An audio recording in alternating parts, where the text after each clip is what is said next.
రైతుల అందరికీ వందనాలు. అందరికీ నూతన సంవత్సర శుభాకాంక్షలు. కీర్తన 65:11 సంవత్సరము నీ దయాకిరణము ధరింపజేసి ఉన్నావు, నీ జాడలు సారము వెదజల్లుచున్నవి. ఆమేన్.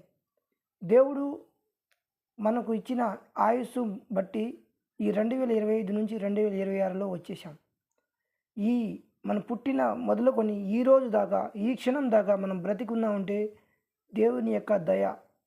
ఆయన యొక్క దయ వల్ల మాత్రమే మనం సజీవుల లెక్కలో ఉన్నాం. ఆయన యొక్క కృప ద్వారా మాత్రమే మనం బ్రతికి ఉన్నాం.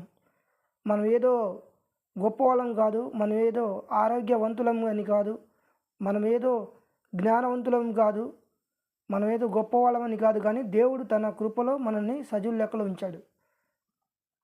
తర్వాత నీ జాడలు సారము వెదజల్లుచున్నది. నీ జాడలు సారము వెదజల్లుచున్నది అంటే జాడలు అంటే అడుగు.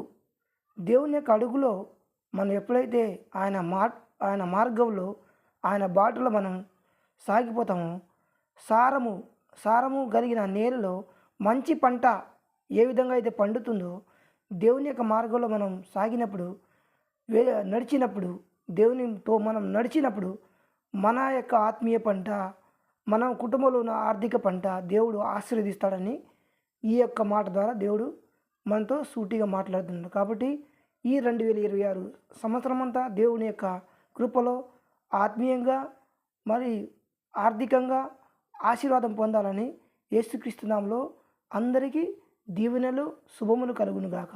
ఆమేన్. Praise lord. అందరికీ వందనాలు.